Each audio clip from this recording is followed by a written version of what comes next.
बहुत बहुत खुशामदीद आपको हस्ना मनाए में। उम्मीद करता हूँ आप सब खैरियत से होंगे।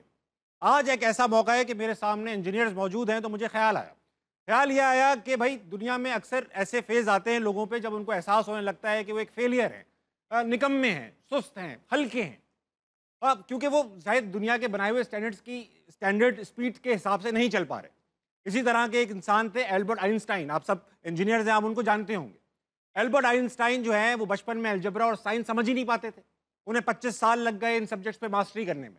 इसी तरह थॉमस एडिसन जिन्होंने बल्ब इजाद किया, उनको 12 साल की उम्र में स्कूल से ये कह के निकाल दिया गया कि ये मेरी क्लास का निकम्मा तरीन बच्चा है। इसकी तरह लियोनार्डो डा विंची जो कि एक इन्वेंटर हैं, एक पेंटर थे, उनको ADHD था, उनसे कोई काम मुकम्मल ही नहीं हो पाता था, मुकम्मल नहीं हो पाता था, इसीलिए उनको दूसरों से ज़्यादा टाइम और फोकस लग जाता था। शोएब अख्तर को हम नहीं, कौन है जो नहीं जानता। शोएब अख्तर 6 साल की उम्र तक अपने पैरों पर चल ही नहीं पाते थे, क्रॉल करते थे। डॉक्टर ने कहा कि ये किसी भी नॉर्मल इंसान की तरह कभी नहीं भाग पाएगा। और फिर लोगों ने देखा कि वो भागे और उनको भागता हुआ देखने के लिए लोग स्टेडियम आते थे। बात सिर्फ इतनी सी है कि अगर ये लोग बचपन में हार मान जाते तो ना हम फिजिक्स के राजों से पर्दा उठा पाते, ना इस बल्ब के नीचे खड़े हो पाते, ना मोनालिसा से लुत्फ अंदोज हो पाते, ना 100 माइल्स पर आवर की बॉल देख पाते। आपको ज़िंदगी में जब भी फेलियर महसूस हो, अपने आप को मायूसी हो, तो बस ये जान लीजिए कि आपको अपनी रफ्तार से चलना है। कामयाबी अपने वक्त पे आपको मिलेगी।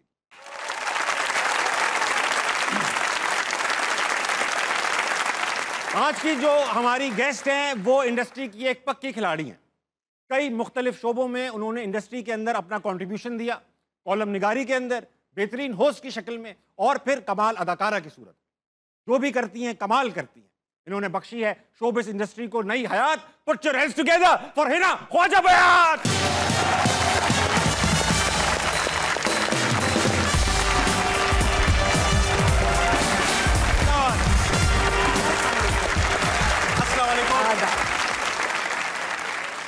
वेलकम टू हस्ना मनाए। Thank you very much. Show की रिवायत है और आपको पता भी है क्या रिवायत है। शेर सुनाना पड़ता है, शेर सुनाइए ताकि हम ठंडे हो सके। जो देखता हूँ वही बोलने का आदी हूँ। जो देखता हूँ वही बोलने का आदी हूँ। मैं अपने शहर का सबसे बड़ा फसादी हूँ। तशरीफ रखिए, तशरीफ रखिए। मैंने वेलकम टू हस्ना मनाए। आप देख सकती हैं मजमा इकट्ठा है, देखने आए हैं सब मुझको। अब चिड़ियाघर रहते तो बैठे नहीं हुए। मैं बचपन से शुरू करूंगा। मैंने किसका बचपन? आपके बचपन से। मेरा तो चल रहा है। तो मैंने सुना आपको बचपन में ही फौज ने जो था वो उठा लिया था। हाँ, क्योंकि आपके वालिद साहब फौज में थे। और मेरे वालिद साहब मुझे ना सिर्फ ये कि उठाते थे, बल्कि वो मुझे यूं, माशाल्लाह ही वाज ओवर 6, ऑलमोस्ट 6'4", तो वो यूं हाथ पकड़ के मेरा हवाई जहाज बनाते थे। वो मुझे आज तक याद है। वाह वाह वाह। ये अक्सर होता है कि फौज के लोग किसी को भी यूं उठा के हवाई जहाज बना देते, लेकिन फिर क्रैश भी कर देते।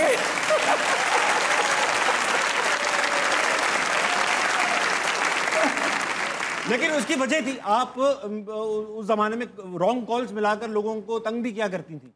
हाँ, तो अब कुछ ना कुछ तो बचपन में करना होता है ना। क्या किस किस्म की कॉल्स मिलाती थी? क्या बड़ी मासूमाना सी कॉल्स होती थी और कुछ करने को नहीं था, कोई एक्सेस और होता नहीं था। अब वहाँ जाके आप दरख्त पे चढ़ जाएं, फिर उसके बाद एक वक्त आता है ना कि वो लड़कपन से निकल कर अब आप जवानी में आते हैं तो कुछ तो करेंगे ना। सही बात है। तो वो फिर हम फ़ोन उठाते थे और वो नंबर मिलाते थे और फिर जो उठाता था हम कहते आंटी आप कैसी हैं, आपके घर में फ्रिज चल रहा है?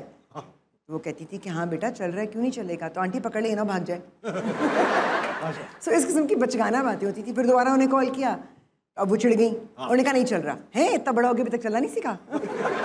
फिर तो सही किया। सो ये था।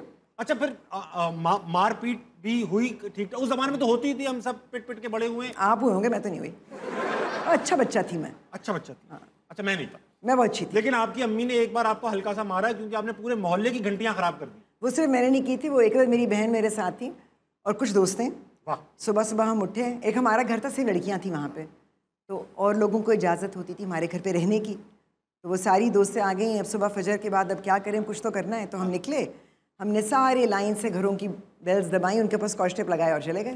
पूरा मोहल्ला बचता रहा? पूरा मोहल्ला बचता रहा, सारे मोहल्ले की बिजली की तारें जल गई, उसके बाद पिटाई हुई थी। बनती भी थी, ये तो हक बजाने ये बनती थी। अच्छा, आप जो है वो खेलों में भी काफी आगे थी। कौन से खेल? Mind games. दिलों की बात नहीं होती। Mind games. माइंड गेम्स खेलती? नहीं, स्पोर्ट्स खेलती थी। मैंने नहीं कभी स्पोर्ट्स खेली। ऐसा नहीं, हमें पता चला है मैं बिल्कुल नहीं खेली। आपने खेले, आपको मैं शर्तियाँ बता सकती हूँ, आपको नहीं खेली। आप सिर्फ एक छोटी जगह पे लिमिटेड कोर्ट पे खेल सकती थी। कौन सा खेल खेलती थी? या टेबल टेनिस खेलती थी या कैरम खेलती थी ना। हाँ। पहले का पिटाई नहीं हुई, वो भी हो गई। हाँ, वो भी हो गई। खेलती नहीं थी, वो भी आ गया। और टेबल टेनिस की शौकीन थी? टेबल टेनिस की शौकीन थी। वालिद साहब क्योंकि हैंडसम आदमी थे तो सुना कॉलेज की लड़कियां अब्बा पे कहती थी हाय अब्बू अंकल। नहीं, अब्बू लड़कियों ने देखा कि अब्बा लेने आए, उन्होंने कहा अब्बा ऐसे हैं तो भाई कैसे भाई हैं। हाँ। तो हमने तो खैर नहीं कहा। उस वक्त मैं मेरी बहन दोनों कॉलेज में एक वक्त में थे। तो हमारी एक और दोस्त थी, उसने कहा ये तो अच्छा मौका है। उसने कहा हाँ 4 भाई हैं कैसे हैं? हमने कहा कुछ अब्बू जैसे हैं और कुछ अम्मी की आंखें, अम्मी बहुत खूबसूरत थी, अम्मी की आंखें भी बहुत खूबसूरत थी, आंखें अम्मी की तरह हैं, कद काठ अब्बू जैसा है।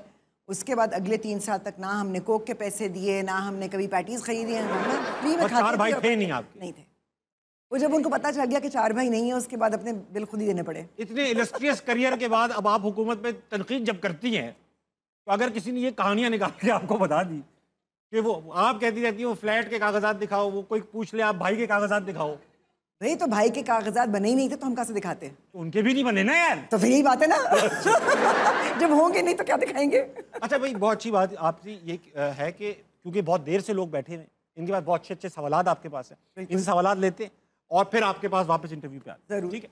अस्सलाम वालेकुम। वालेकुम सलाम। क्या नाम है भाई साहब? हुसैन अली। क्या करते हैं हुसैन? मैं CS कर रहा हूँ UT लाहौर से। वाह, सवाल करेंगे कोई भाई? सवाल मेरा हिना ख्वाजा से है कि आप माशाल्लाह इतनी खूबसूरत हैं, आपकी लुक्स भी टर्किश हैं, तो क्या आपको कभी टर्की से ऑफर आई है काम करने के लिए? सच सच बताऊं या जी। झूठ बोल दूं? सच सच बताएं। नहीं। चलो आप झूठ बोल। देखिए, ऑफर आने का ये होता है कि आपको कहीं से भी ऑफर आए, लेकिन वो काम आपसे क्या करवाना चाह रहे हैं वो जरूरी है। सही बात। सो ठीक अभी तक आई नहीं, अगर आएगी तो देखेंगे। अच्छा, मेरा सेम सवाल ताबिश भाई से भी है हाँ। कि क्या आपको नाइजीरिया से ऑफर आई है?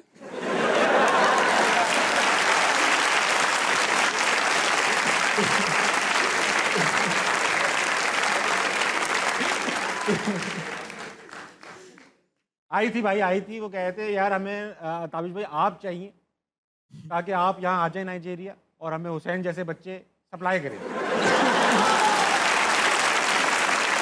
आपने काम है, इंजीनियर का काम है। Very good. और बहुत खूबसूरत होते हैं नाइजीरिया को, ऐसी क्या बात है, आएगी जाएंगे यार नाइजीरिया, कहीं भी निकलने का मौका मिल जाए भाई यहाँ से। अच्छा, वकालत क्यों नहीं करनी थी आपके वालिद साहब ने?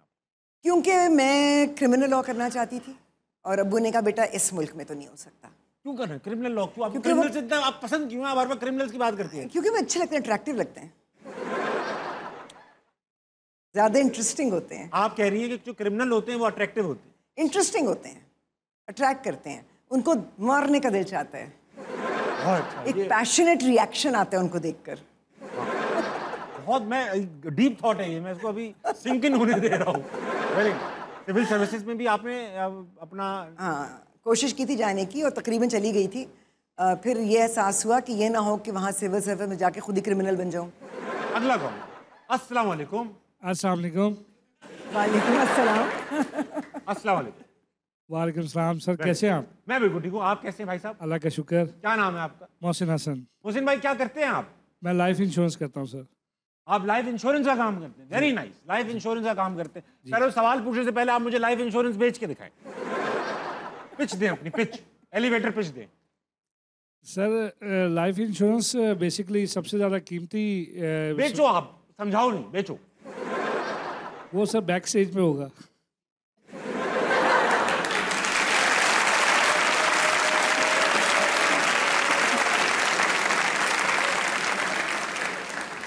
अच्छा, खुदा ना खास्ता आप एक तो समझ में नहीं आया ऐसा कैसे बेचेंगे कि बैक स्टेज जाना पड़े, लेकिन अगर आपने फॉर एग्जांपल बेच दी मुझे और मैंने खरीद ली, खुदा ना खास्ता कल ही मैं निकल लूँ, तो आपको प्रमोशन मिलेगा या डिमोशन मिलेगा?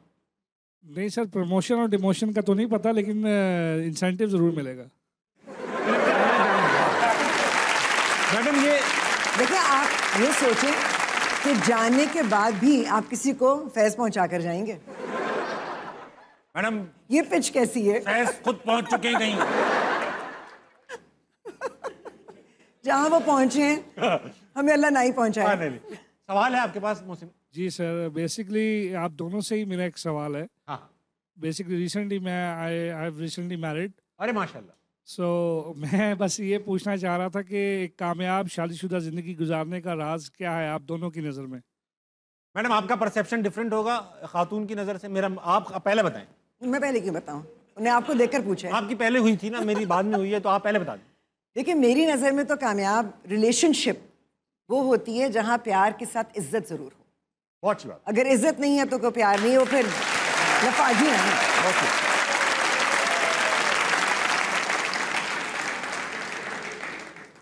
भाई मेरी शादी को अभी से 12 साल ही हुए, कामयाब होने में थोड़ा टाइम लगेगा। ये सही बात है। रिस्पेक्ट आपको मिलती है रिस्पेक्ट? जी सर। अभी नहीं है, अभी नई नई शादी है आपकी। जी किस एज में माशाल्लाह शादी हुई आपकी? Sir, I am 35।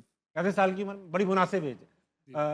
अच्छा मैडम ये बताइए, ये 35 साल की उम्र में शादी कर रहे हैं, जब आप 35 की थी तो आपको फहद मुस्तफ़ा की अम्मी का कैरेक्टर दे दिया, तो कोई आपने सोचा नहीं कि यार मैं अभी तो मैं यंग हूँ, मैं क्यों बनूँ फहद की अम्मी?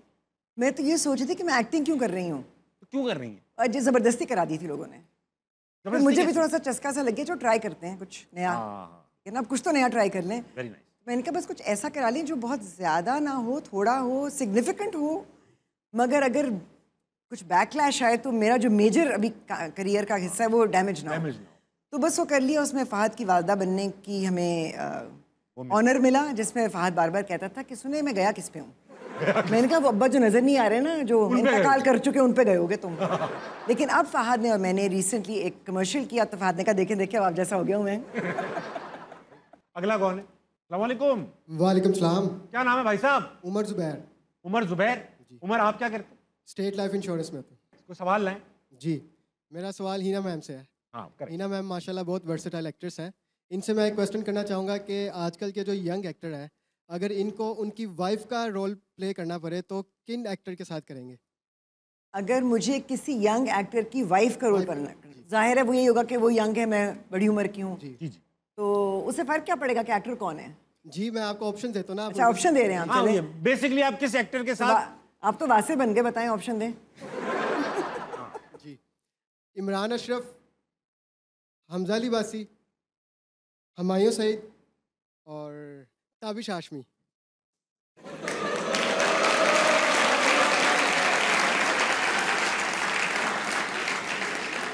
चलो भाई एक्टर्स की बात हो रही है, एक्टर्स की बात हो रही है, तो इमरान अशरफ को हटा दें। हमजा लिबासी मेरा बेटा ज़्यादा लगेगा, तो मेरा ख्याल है ताबिश हाशमी। ओह अच्छा वो इतने प्यारे हैं? नहीं भाई बन चुका है, बन चुके हैं ना। बहुत अच्छा सवाल लाए आप भाई साहब, कामयाब सवाल थे। अगला कौन है? अस्सलाम वालेकुम। वालेकुम अस्सलाम। क्या नाम है भाई? मोहम्मद ज़ीशान, निशान आप क्या कर लेते हैं? Doing civil engineering from UT Lahore. मतलब सिविल इंजीनियरिंग कर रहे हैं? जी बिल्कुल, Very बस nice. अफसोस है काफ़ी। क्या कह रहे हैं? अफसोस है काफ़ी, क्यों भाई? बस अब्बा जी ने करवा दी। तो अब्बा जी को अफसोस होगा ना। किसने करवा दी? कितनी हो गई? जी कितनी हो गई? बस ये लास्ट ईयर है। लास्ट ईयर है माशाल्लाह। जी अल्हम्दुलिल्लाह। भाई ये तुम इसकी जॉब ना करना, जितना तुम्हें अफसोस है ये करते हुए। जी ज़रूर। तुमने कोई ब्रिज बना दिया अफसोस में। तो बहुत सारे लोगों को अफसोस होगा। बहुत अफसोस होगा। जी सबसे मेरा ज्यादा फायदा इनका होगा, इंश्योरेंस वालों का। ये ब्रिज के नीचे पॉलिसियां खींच रहे होंगे। हाँ जा रहे हैं पॉलिसियां। आप दोनों दोस्त हो जाए, पार्टनरशिप कर लें आप। Very nice. सवाल लाएं भाई साहब। जी जी बिल्कुल सवाल है। और सबसे पहले तो I love you so much and second thing is that के अब अब्बा के साथ साथ मुझे भी अफसोस है बेटा। सवाल करो। सेकंड थिंग इज डैट के इंजीनियरिंग नहीं हो रही जैसे आप बता रहे हैं, फ्यूचर नहीं है, तो आपकी फील्ड में टीटू पार्टियां कैसे लगाएं हम आगे? मेरी फील्ड में कैसे? जी बिल्कुल। मेरी जान, मैंने अपनी फील्ड में टिक्कू पार्टी जो है वो इंजीनियरिंग करने के बाद लगाई। तो आपको भी अब 3 साल हो गए ना? जी बिल्कुल। बस अफसोस करते करते 1 साल और निकाल लो। अस्सलाम वालेकुम। वालेकुम अस्सलाम। क्या नाम है भाई साहब? उमर कमाल सर। क्या करते हैं आप? बीएस कर रहा हूँ सर स्पोर्ट्स साइंसेज में। स्पोर्ट्स साइंसेज में? जी अरे सर। वेरी नाइस भाई, इसकी तो बड़ी जरूरत है। कोई सवाल है? जी सर, मैम के लिए एक सवाल है मैम आपकी एक वेब सीरीज़ थी चुड़ैल्स के नाम से, उसमें आपका काफ़ी एक कंट्रोवर्शियल कैरेक्टर था, तो आपको वो कैरेक्टर करने के बाद कोई रिग्रेट फील हुआ था? रिग्रेट भी हुआ था, मतलब होना चाहिए था जैसे। मैं जब भी कोई काम करती हूँ तो मैं अपनी तरफ से उसको हर जाविये से देखकर अगर ख़ुद कन्विंस होती हूँ तो ही करती हूँ। इससे अमूमन रिग्रेट्स नहीं होते। चुड़ैल्स में जो मेरा किरदार था, अव्वल तो एक वेब सीरीज़ थी, वो मेन स्ट्रीम टेलीविज़न का ड्रामा नहीं था, तो उसकी ऑडियंस एक सब्सक्राइब्ड ऑडियंस होती है, और हमारे यहाँ वो किरदार हमारे माशरे में हैं, उनकी अक्कासी भी होनी चाहिए। आप किसी चीज़ को अगर ये भी दिखाना चाहते हैं कि वो गलत है, तो जब तक गलत दिखाएंगे नहीं तो सही का फैसला कैसे करेंगे? बहुत अच्छी बात है। तो मुझे कोई रिग्रेट नहीं है, और अल्हम्दुलिल्लाह उसको एक क्या कहना चाहिए, बहाना बनाकर मुझे टारगेट भी किया गया, लेकिन इज्जत रखने वाला ऊपर बैठा है। Thank you ma'am, thank you. अस्सलाम वालेकुम। वालेकुम अस्सलाम। आपका क्या नाम? रोहमा मसूद। रोमा मसूद। रोमा मसूद। रोमा, आप क्या करती हैं? मैं mechatronics and control engineering from UET. Mechatronics and control, madam पता है हमें पता ही क्या? नहीं, मुझे नहीं मालूम, लेकिन कुछ अच्छा लग रहा है, सुन के अच्छा लग रहा है, पढ़ा लिखा सा लग रहा है। Robotics and artificial intelligence. अब आपने देखा एटीट्यूड ही चेंज हो गया, robotics and artificial intelligence. Very good Roma, बहुत अच्छी फील्ड है ये बताइए, कुछ सवाल लाएंगे? जी, मेरा मैम हिना से ये क्वेश्चन है कि आपको इंडस्ट्री में आए हुए इतना टाइम हो गया, तो आपकी लाइफ में कभी ऐसा टाइम आया कि आपको लगा कि मुझे बस इंडस्ट्री छोड़ देनी चाहिए, मुझे यहाँ नहीं रहना चाहिए, this place is not for me? नहीं, ये मुझे कभी नहीं लगा। I will be honest with you, क्योंकि मेरा ख्याल है मेरा करियर ऐसा रहा है कि मैं किसी एक फील्ड में काम नहीं करती रही हूँ। अगर इलेक्ट्रॉनिक मीडिया पे भी काम करती रही हूँ तो वो anchoring, hosting, journalism, documentaries, drama, acting, वो इतना कुछ ना कुछ चेंज आता रहा है, तो मैं कभी बोर नहीं हुई। कभी मुझे एक ज़माने में जब मैं शो करती थी, कुछ बहुत दिल दुखाने वाले, दिल दहला देने वाले ऐसे वाक़यात होते थे, और ऐसे लोगों की जब आप मदद ना कर सके तो बड़ा एक बेबसी का एहसास होता था। एक दफ़ा मैंने सोचा कि मुझे ये काम नहीं करना चाहिए, जब मैं किसी की मदद ही नहीं कर पा रही तो मैं क्यों कर रही हूँ। तो तब मेरे मियाँ अल्लाह ताला उनको जन्नत नसीब करे, उन्होंने मुझे कहा था कि आर यू अ क्विटर, कि किसी एक की अगर मदद नहीं कर सकती तो वो कई सैकड़ों जिनकी मदद हो रही है वो भी महरूम रह जाएंगे। बहुत सही बात, बहुत अच्छी बात, बहुत अच्छी बात। Never give up. अगला कौन है? अस्सलाम वालेकुम। वालेकुम अस्सलाम। क्या नाम है भाई? अमादुल हसन। अमादुल हसन जी। क्या मसला लाए अमाद? जी, क्या करते हैं आप? मैं फाइनल ईयर पेट्रोलियम इंजीनियरिंग का स्टूडेंट हूँ, यूईटी लाहौर से। Petroleum engineering. अच्छा बताओ, पेट्रोलियम इंजीनियरिंग कर लोगे, पाकिस्तान में तो इतना तेल है नहीं, तो करोगे क्या? कर लेंगे इंशाल्लाह। क्या करोगे बेटा? क्या चोरी करोगे? क्या करोगे? बहुत ज़्यादा अपॉर्चुनिटीज़ हैं पाकिस्तान में भी। पेट्रोलियम इंजीनियरिंग के क्या ये जो रिफाइनरीज हैं, बेसिकली पेट्रोलियम इंजीनियरिंग में भी आगे डिवीजन्स हैं, इसमें रेजरवायर इंजीनियरिंग है, प्रोडक्शन इंजीनियरिंग है और ड्रिलिंग इंजीनियर है। तो ये सब कुछ है मगर पेट्रोल नहीं है इन सब चीज़ों में। ये एक मसला रहेगा, लेकिन इंशाल्लाह आप दुनिया भर में अपॉर्चुनिटीज है भाई, इंशाल्लाह। लेकिन अब तो लोग दूसरी ऑल्टरनेट एनर्जीज की तरफ जा रहे हैं, तो अभी तुम्हें लगता है कि ये is it too late to do this engineering, या अभी भी बहुत स्कोप है? स्कोप है बट एक लिमिटेड है। जो जा रहे हैं ना इलेक्ट्रिक कार्स की तरफ, उसमें भी थोड़ी सा टाइम लगेगा। हाँ, अच्छा जी, तुम्हें ये लगता है। Very nice. कुछ सवाल लाया? मेरा बेसिकली आप दोनों से क्वेश्चन है कि हमारे मुल्क में क्या फ्रीडम ऑफ स्पीच है, कि हमारा मीडिया आज़ाद है? उतना ही आज़ाद है जितना पाकिस्तान में पेट्रोल है। आप दोनों कंपेयर कर लें, है ना? आप मुझे पेट्रोल दे, मैं आपको आज़ादी दूंगा। आपके सवाल पे सिर्फ सवाल ही उठ रहे हैं मेरे दिमाग में, जवाब नहीं आ रहा। अच्छा मैडम एक बात बताएं, कभी कभी मुझे लगता है कि हमारे मीडिया को आज़ादी दे दी जाए, जिस तरह सोशल मीडिया अभी आज़ाद है, अभी फिलहाल जितना भी है आज़ाद है, everybody can comment. Social media मादर पिदर आज़ाद है, वही कह रहा हूँ। हाँ। तो अब ये जब आज़ादी दी जाती है हम लोगों को, जब हमें छोड़ा जाता है, तो हम पागल भी तो हो जाते हैं। क्योंकि जब आप हमें इस तरह पिंजरे में बंद करके रखेंगे तो जब खुलेगा तो सारे पागल होकर ही भागेंगे ना। अच्छा, जिस ज़माने में आज से लेट्स से 2000 अर्ली 2000 आप जियो पे काम करती थी, उस वक्त तो इससे ज़्यादा पाबंदियां सख्ती थी, एहतजाज हो रहे थे, उसके बावजूद अच्छे प्रोग्राम्स आते थे, बड़ा कंटेंट आता था। वो इसलिए आता था क्योंकि आज़ादी में भी आपकी हुदूद होती है ना। हुदूद होती हैं। ठीक है, तो आप उन हदूद को मद्देनज़र रखते हुए अपनी बात करते हैं। सिर्फ ये नहीं होता कि आपने कह देना है, उसके पीछे बहुत रिसर्च भी होती है और उसके फिर कहने का एक तरीका और एक अंदाज भी होता है। ठीक है, लेकिन अगर आप गाली गलोच पर आ जाएंगे और तूफान बदतमीज़ी मचा देंगे तो फिर ये आज़ादी तो बड़ी ख़तरनाक हो जाएगी। बिल्कुल ठीक कह रही हैं। तो अगर आज के दौर में आपको लगता है कि जो हुदूद में रहकर अपने फैक्ट्स एंड फिगर्स के साथ बात लॉजिकली बात करते हैं, तो उन पर पाबंदी है क्या? आपको लगता है ऐसा?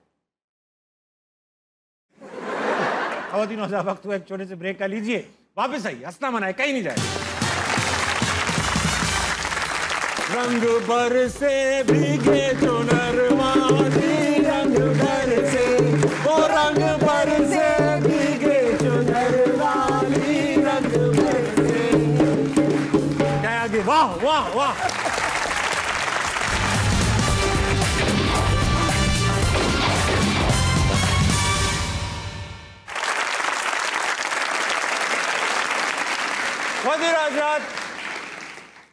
वेलकम बैक टू हंसना मनाए। हमारी अच्छी गुजर रही है रात, क्योंकि हमारे साथ मौजूद है ना ख्वाजा भैया। सवाल अभी बाकी है मैडम, ऑडियंस में चलते हैं अगले हमारे ऑडियंस मेंबर के पास। कौन है भाई? अस्सलाम वालेकुम। वालेकुम अस्सलाम। आपका क्या नाम है भाई? समरा तारिक। समरा, आप भी इंजीनियरिंग कर रही हैं? हाँ जी, computer engineering from UT. Computer engineering कर रही हैं, आप कोई सवाल करेंगे हमसे? हाँ जी, मेरा सवाल मैम से है कि हमारी जो नेशन है वो इतनी हंसमुख है और खुश मिजाज, लेकिन हमारे ड्रामों में, मीडिया में बहुत ज़्यादा टॉक्सिसिटी दिखाई जाती है, बहुत टॉक्सिक रोल्स दिखाए जाते हैं। ऐसा क्यों? ऐसा इसलिए क्योंकि हमें ये कहा जाता है, हमें भी सुनने में यही आता है कि जितने आंसू होते हैं उतनी रेटिंग आती है, फिर उतना रेवेन्यू आता है। तो अब ये तो मेरा आप लोगों से सवाल है, कभी आंसुओं पे इतनी रेटिंग क्यों आती है? ये बात भी, अगर आंसुओं पे रेटिंग आती है तो मैयतों पे कैमरे लगा के लाइव ट्रांसमिशन शुरू कर दें। नहीं तो फिर हो तो रही है ना। आप मुझे ये बता दें, ड्रामा कोई भी हो, किरदार कोई भी हो, रो रहा है। हमारे जो मोहम्मद अहमद साहब हैं, वो जब कास्ट होते हैं तो मैं इंतजार करती हूँ, अच्छा आप छठी किस्त में मरेंगे अब्बा या पांचवी किस्त में मरेंगे कब? वो खुद भी ये कहते हैं भाई मैं किस एपिसोड में मरने वाला हूँ। तो बस वो आती है। मोहम्मद अहमद साहब के जो दामाद है, हमारे बड़े क्लोज फ्रेंड है बचपन के, तो कहने लगे भाई वो टर्की में रहते थे, वो तो अहमद सर की बेटी उनकी वाइफ है, तो कहने लगे कि एक दिन मेरी वाइफ और उसकी बहन दोनों टर्की आए हुए थे, मैं घर घुसा, दोनों रो रहे थे टीवी के सामने बैठ के। मैंने क्या हुआ? कहने लगे अब्बा मर गए। मैंने कहा चलो चलो चलें फिर कराची चले गए, टीवी में मर गया। तो ये घर वालों पे भी बुरा, अब तो आंसू में खुश हो गए होंगे। अब सर कह रहे थे अहमद साहब यार मुझे डर लगता है, असली में तो रोएंगे ही नहीं, अल्लाह का माफ करे, अल्लाह ना करे। लेकिन ये है मैडम कि रोने पे ये जो आवाम ये सवाल पूछती रहती है हर वक्त, यही टीवी देखते। यही बात है।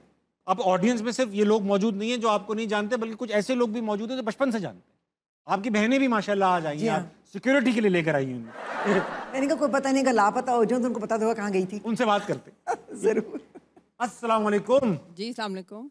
मैम आपका क्या नाम है? महाविश। महाविश नाम है आपका, वेरी नाइस। आपको हमने जिस तरह, अच्छा ये पहले तो सीक्वेंस डिसाइड कर लें कि नंबर क्या है आपका बहनों में। आप बताइए। मुझे तो तीनों ही छोटी लग रही, तीनों छोटी बहनें हैं। बिल्कुल सही कहा। तो बचपन से ही आप लोग एक दूसरे को जानते होंगे। बिल्कुल जी, ये भी एक इत्तेफाक, तो चाहिए। हसीन इत्तेफाक। तो मैडम ये बताइए कि आप जो तीन बहनें हैं, तीन ही हैं या हम चार हैं माशाल्लाह। बहनें चार हैं माशाल्लाह। शरारत में अगर सीक्वेंस डिसाइड किया जाए तो कौन अव्वल नंबर और दोयम सोयम और चारम है? तीसरा नंबर जी। तीसरा नंबर लीस्ट शरारती है, मोस्ट शरारती। अच्छा माशाल्लाह। और सबसे बड़ी भी वही है? बड़ी नहीं, सब तो छोटी ही हैं। हाँ सब छोटी बहनें। सबसे शरारती आप है मैडम, मैं आपके पास आता हूँ। आपका क्या पर्सनल नंबर क्या है आपका? मेरा? हाँ नंबर 2 जी। मोबाइल नंबर 2 कहना अच्छा नहीं लगता। अच्छा अच्छा, ये चारों खड़ी हुई हैं और समझ वाकई में ऐसा लग रहा है सब आपस में छोटी बहन है। जी सही है। मैं अगर गैस करना चाहूँ, आप बताइएगा नहीं हाँ या मैं नहीं बता रही। तो बड़ी बहन 95, सबसे मुश्किल काम बड़ी बहन 95, तो लेफ्ट मोस्ट लग रहा है बड़ी बहन ये है। अगर मैं सही करूँ सब तालियां बजाएंगे, ठीक है? बड़ी बहन ही हो गई लेफ्ट वाली।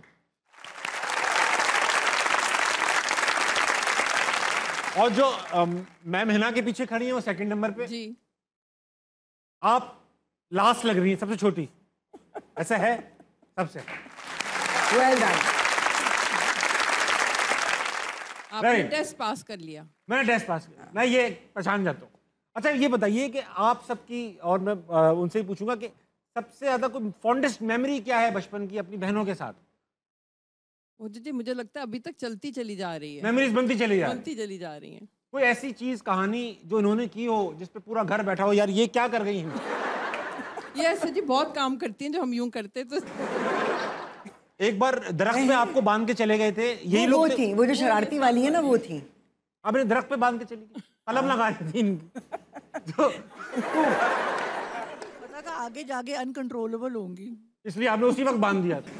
अब उसी वक्त पहचान गई थी जो लोगों को अब पहचान में आई। Very nice. तीनों ही चारों बहनें डिसाइड करना, ये एक डिसाइड करना मुश्किल है, बड़ा छोटा डिसाइड कर सकते हैं, कौन ज्यादा प्यारी है ये डिसाइड करना इम्पॉसिबल है। लेकिन ताबिश मैं एक और बात बताऊं कि बचपन में जी है ना, सारे मोहल्ले के बच्चे और फ्रेंड्स सबको इकट्ठा करके स्किपिंग रोप होता था उस जमाने में। जी, अभी भी होता है रोप। उससे वो माइक बनाती थी और एक शो करती थी टैटलर्स के नाम से। टैटलर्स, वाह खतरनाक शो लग रहा है ये। वो होता ये था कि वो सही कह रही कि वो स्किपिंग रोप का हम माइक बनाते थे और फिर उसमें मैं होस्ट होती थी, तो मेरे गेस्ट होते थे। यही महाविश जो थी वो अपनी काली किताब निकाल के सिंगर बन जाती थी, रूना लैला की तरह। और सदफ जो थी हमेशा कोई स्पोर्ट्स वुमन होती थी और सारे मोहल्ले के बच्चे कुछ ना कुछ होते थे। बस इंटरव्यू लेती रहती थी और मैं इंटरव्यू लेती रहती थी, तो पता नहीं था कि कभी बड़े होकर ये एक्चुअली हो जाएगा। बचपन में पता चल जाता है टैलेंट। आप लोगों को अंदाजा था आपकी बहन? अच्छा ये बताइए, एक बात बताइए, बहन मशहूर हैं, आप टीवी पे आती हैं, हर कोई जानता है आते फिरते, आप दोनों नहीं है, मतलब पब्लिक फिगर नहीं है, तो आप लोगों का भी होता है इनको हर कोई जानता है हमें नहीं जानता, ऐसा होता है? कभी भी नहीं, हम बहुत खुश होते हैं। खुश होते हैं आप, जाहिर बात है, बहन है यहाँ तो यही कहेंगे। अच्छा मैडम, ये होता है कि लोगों की साइड इनकम होती है, साइड हसल होती है, कुछ साइड टैलेंट्स भी होते हैं। आप में भी एक साइड टैलेंट है, वो क्या है? वो मुझे कभी टैलेंट लगा नहीं था, क्योंकि वो जैसे कहते हैं घर की खेती हर कोई कर रहा होता था। हाँ, हाँ, हाँ। तो हम जब छोटे थे, बच्चे थे, और फिर जब हम बड़े हुए तो हम शादियों में बैठकर गाने गाते थे, ढोलक बजाते थे, नाचते थे, एंजॉय करते थे। अब मैं जिस शादी में जाती हूँ वहाँ लोग सिर्फ पीटी करते हैं। डांस होता है सिर्फ? पीटी, हाँ पीटी, हाँ, डांस नहीं होता वो। पुराने जमाने की शादियों में तो ये ढोलकी बजाते थे लोग, दो ग्रुप लड़का लड़की बैठ जाते थे और एक खातून यूं ढोलक पर टांग रख के, एक चमचा बजाने वाली होती थी, टक टक टक। जो चमचा बजाने वाली खातून होती थी ना, वो एक्सप्रेशन लेस होती थी, मैंने कभी उनके एक्सप्रेशन नहीं देखा। और ढोलक बजाने वाली के भी वो सिर्फ, और बाकी सब ऐसा होता था। क्योंकि जो गा रहा होता था ना उसका फोकस गाने पे, जो बजा रहा होता था एक भी नहीं, अगर एक गलत पड़ गया तो सारे मुड़कर देखेंगे ये क्या किया है, शर्मिंदगी वहां होती थी। सही कह रही है आप। इन वक्त आ रहा है कि अब ढोलक बजा ली, थोड़ा सा ढोलकी कर ली जाए। यहाँ पर शादियों का सीजन चल रहा है माशाल्लाह से, ढोलकी लेकर आओ बेटा। अब आपकी तो हो चुकी है, वरना आपके लिए कुछ गा लेते। अच्छा ढोलक भी जो होती है ना, उसको जरा प्रिपरेशन होती है उसकी। जी जी सही है, कुछ सही है। बन्नो तेरी अखियां सुरमेदानी, बन्नो तेरी अखियां। एक्सप्रेशन नहीं आने चाहिए, एक्सप्रेशन सीरियस। मैं तो गाऊंगी तो ऐसे गाऊंगी।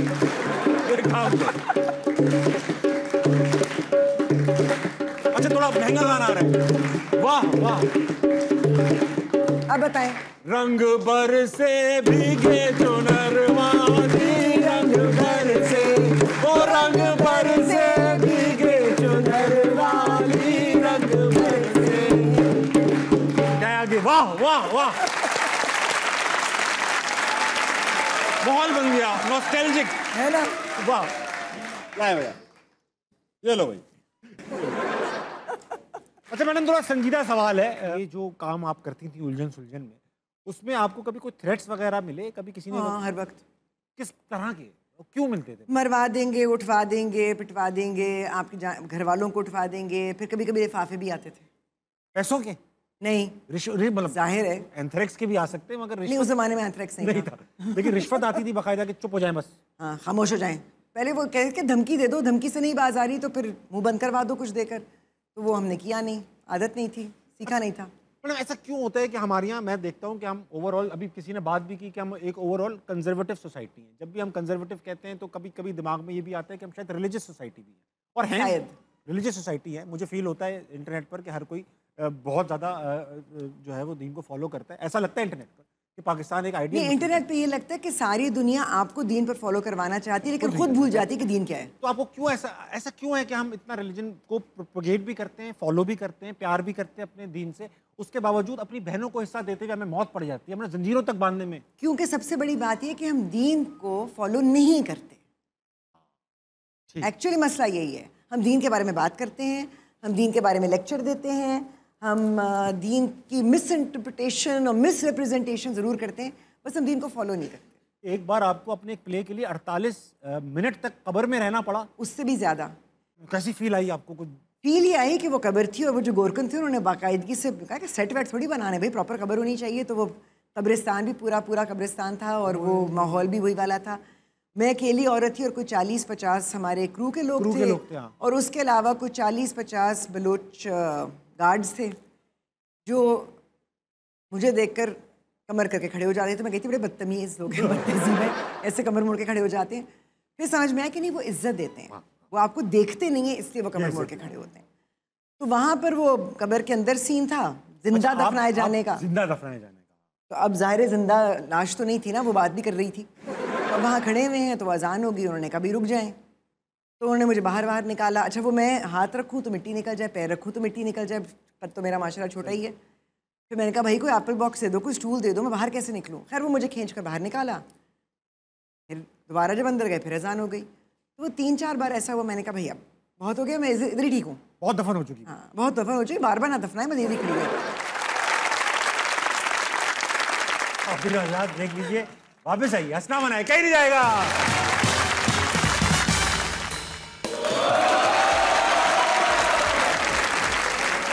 मरीम नवाज हमारी चीफ मिनिस्टर। मशवरा दे। बड़ी इज्जत के साथ मशवरा ये दूंगी कि जो काम जिसको आता है उसे करना। अच्छी बात।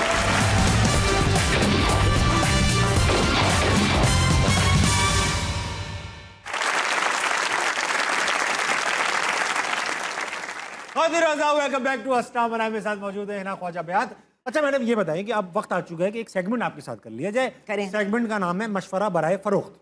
होगा ये, कुछ तस्वीरें आएंगी, कुछ लोगों की होंगी, मुझे नहीं पता वो मुफ्त मशवरे नहीं देने का दिल चाहता भाई। सोशल मीडिया का जमाना है, हर चीज के पैसे लगते हैं। कुछ ना कुछ लिफाफा दे देंगे। हुमायूं सईद को अब आप मशवरा क्या दें? जो तस्वीर आए, तालियां बजानी, सब बड़े आर्टिस्ट हैं। हुमायूं से मैं कहूंगी कि जब एक्टिंग करते हो बहुत अच्छी करते हो, कर लिया करो।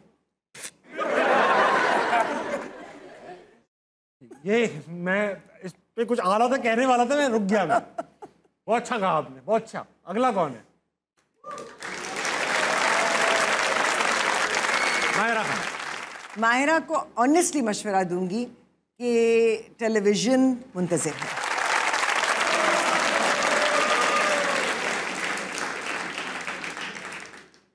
खलील साहब आप इतना अच्छा लिखते हैं तो प्लीज़ दोबारा से मेरा नाम यूसुफ है जैसी कहानी और किरदार लिखिए। बड़ा अच्छा आपने मशवरा दिया। और दिन में लिखें।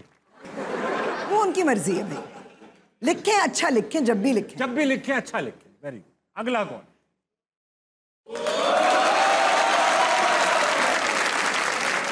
मरीम नवाज हमारी चीफ मिनिस्टर। मशवरा दे। बड़ी इज्जत के साथ मशवरा ये दूंगी कि जो काम जिसको आता है उसे करने दें। अच्छी बात है। Right man for the right job और right woman for the right job. Right person for the right job. अगला कौन?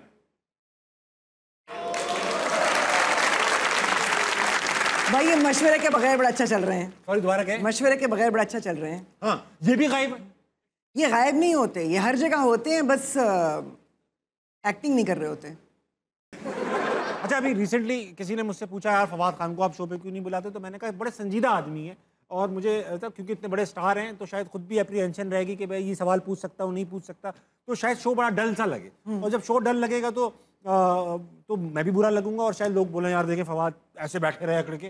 तो ये एक अप्रीहेंशन रहती है। आप पर्सनली मिल चुकी हैं, आपको लगता है कि ये ऐसे संजीदा इंसान है? फवाद है संजीदा इंसान, और फवाद अगर मजाक भी करते हैं तो बहुत संजीदगी से करते हैं। तो कभी कभी सोचना पड़ता है ये मजाक था या नहीं था। हाँ सो हो सकता है शो मजे का हो। हाँ इंशाल्लाह। अच्छा, बात से जब मैंने ये बात कही थी तो ऐसा लगने लगा कि जैसे वो आना चाह रहे हैं, मैं नहीं आने दे रहा। ऐसा नहीं है, ऐसा नहीं। अगला कौन? फैसल भाई, दोस्त है मेरा। बहुत अच्छा। इनको मशवरा क्या दें? इनको मशवरा मैं ये दूंगी कि आप कभी कभी अपनी हम उम्र खवातीन के साथ भी आ जाया करें।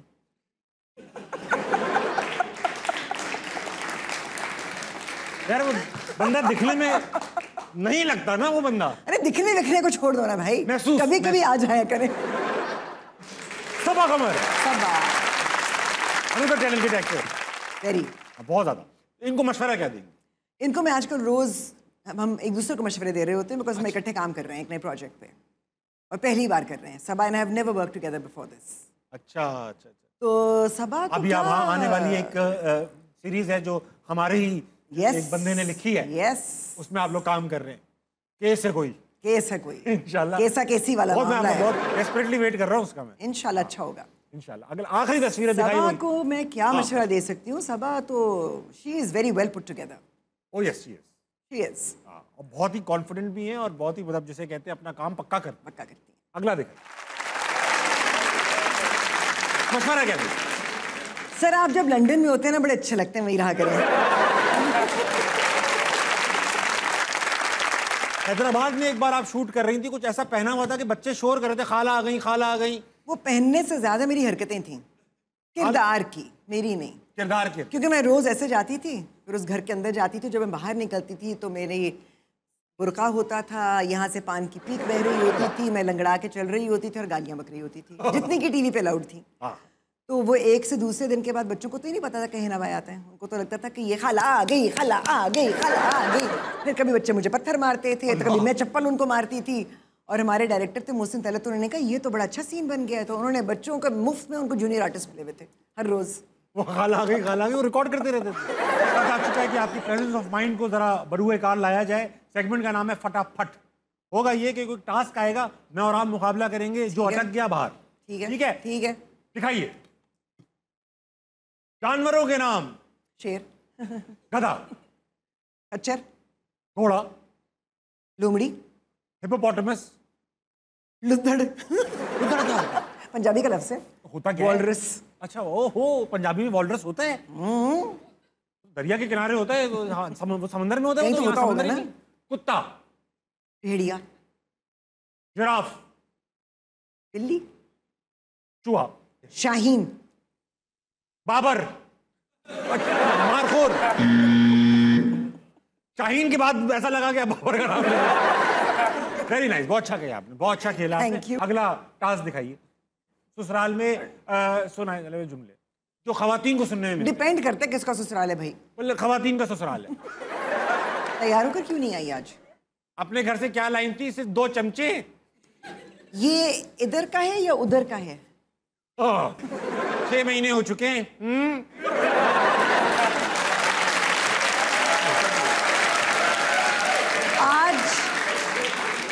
आजकल की लड़कियों का यही मसला है, बस करियर बनाना है, खानदान नहीं बनाना। वाह, अपने घर में भी इसी तरह सोती रहती थी? अम्मा ने सिखाया नहीं कि चाय कैसे बनाते हैं? 7 महीने हो गए।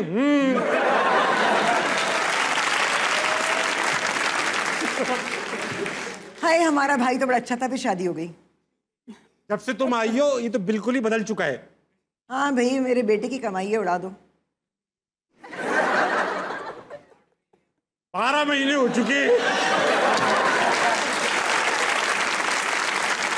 मुझे बताएं, ये जिनकी बात आप कर रहे हैं, इनका ससुराल क्या फैमिली प्लानिंग के डिवीजन से? नहीं, ये इसलिए महीने बता रहे हैं, इन्होंने गाड़ी का वादा किया था ससुराल वालों ने, अभी तक दी नहीं है। 6 महीने में तक गाड़ी में। अच्छा, समझ गई मैं। हाँ, कट गया। आभार, बहुत अच्छा खेला आपने। बड़ा पहली बार मुझे किसी ने टक्कर दी। मैंने वक्त आ चुका है कि अपनी ऑडियंस से एक सवाल पूछा जाए और उन्हें कपरी की जानिब से भेजा गया ये गिफ्ट हैम्पर थमाया जाए। बिल्कुल। सवाल स्क्रीन पर आएगा, आप लोग सिर्फ हाथ खड़ा करेंगे, जिसको मैं इशारा करूंगा वही जवाब दे। दिखाइए। बादशाही मस्जिद किस मुगल बादशाह के दौर में बनाई? सबसे पहले मैं खातून को चांस दूंगा। बेटा माइक देना अंसारी। बादशाही मस्जिद किस मुगल बादशाह ने तामीर कराई? जलालुद्दीन अकबर। ये तो गलत जवाब है, बैठ जाए आप। हाँ भाई, ये इसको दो, इसको दो। महाराजा रंजीत सिंह। तुम 2 बार बैठो। इनको दे भाईजान जिनका हाथ उठ नहीं पा रहे। आलमगीर। औरंगजेब आलमगीर सही जवाब है। आ जाओ मियां। उन्होंने कहा एक ही रह गया उसका नाम दो। सारे मुगल बादशाह तो कवर हो चुके थे। आइए भाईजान, ये बहुत सारा सफाई का सामान आपको मिल चुका है। अब जो भी काम आप करेंगे सफाई से करेंगे। Very nice, thank you. लेके जाए, माइक दे दीजिएगा किसी को। वेरी नाइस, तालियां होनी चाहिए भाई साहब के लिए। मैडम, जाने से पहले ये बताइए कि आप ना सिर्फ एक्टिंग करती हैं, आप ना सिर्फ कॉलम निगारी करती हैं, आप ना सिर्फ होस्टिंग करती हैं, बल्कि आप फलाह और बहबूद के भी बहुत सारे काम करती हैं। लिस्ट इतनी बड़ी है कि मैं अगर सुनाऊंगा तो मुझे शायद याद भी ना रहे। सीधा सीधा अगर कुछ बातें बता सकें कि आप क्या क्या कर रही हैं और क्या सबसे करीब तरीन दिल के कॉज है आपके। ये चीज़ एक्चुअली मैंने अपनी वालदा से सीखी है, क्योंकि सारी उम्र अम्मी ने फलाह और बहबूद का बहुत काम किया। वो कही थी मैंने कभी काम नहीं किया, मैंने कहा काम अब करती थी, उजरत नहीं मिलती थी, बस ये बात है। तो बहुत सारे ऐसे इदारे हैं, ऐसे इनिशिएटिव्स हैं जिनकी मैं होल हार्टेडली सपोर्ट करती हूँ, जो मुझसे हो सकता है। उसमें बहुत सारे हैं, अगर नाम लेने की इजाज़त हो तो एक इदारा है जो यहाँ पाकिस्तान में काम नहीं करता, लंदन बेस्ड है, लेकिन इट्स कॉल्ड SKT वेलफेयर। ठीक है। स्प्रेडिंग काइंडनेस टुगेदर, बहुत खूबसूरत वो नाम। वो पूरी दुनिया में मुसलमान रेफ्यूजीज़ के लिए काम करते हैं। nice. चाहे वो फ़लस्तीन में हो, चाहे वो सीरिया में हो, चाहे वो तुर्की में हो, चाहे वो रोहिंग्याज हों। और एक और जो मेरे दिल के बहुत करीब है वो शौकत खानम। एब्सोल्युटली, ये वो चीज़ें हैं जो ह्यूमन डेवलपमेंट का काम है, जो हुकूमत का काम है, जो इदारों का काम है। अनफॉर्चुनेटली नहीं हो रहा, क्योंकि तालीम और सेहत बुनियादी चीज़ें हैं। सही बात। बहबूद एसोसिएशन मेरी अम्मी उसकी फाउंडर मेंबर भी थी। अरे तो अब मुझे लगता है कि मैं फ़ख्र इस बात पे करती हूँ कि शाबाश है कराची के लोगों को, पाकिस्तान के लोगों को। हम ज़्यादा कराची कहूँगी, तो पाकिस्तान के लोगों को सलाम है और कराची के लोगों को तो सलूट है। जिनको नहीं पता मैं उनको बताना चाहता हूँ, कराची मेरा भी शहर है और भी मेरा शहर है, लेकिन कराची में मैं पैदा हुआ, वहीं से मेरी पहचान बनी। कराची दुनिया का सबसे ज़्यादा चैरिटेबल सिटी है। ईदी साहब कहाँ से थे? कराची से थे। जाहिर बात है, चैरिटी है। क्यों? इसलिए है, ऐसा है, कराची जब कहा जाता है तो इसका मतलब ये नहीं किसी खास नस्ल के लोगों की बात हो, नहीं, कराची में तो हम सब बसते हैं। और कराची जो है वो मिनी पाकिस्तान है। जी हाँ।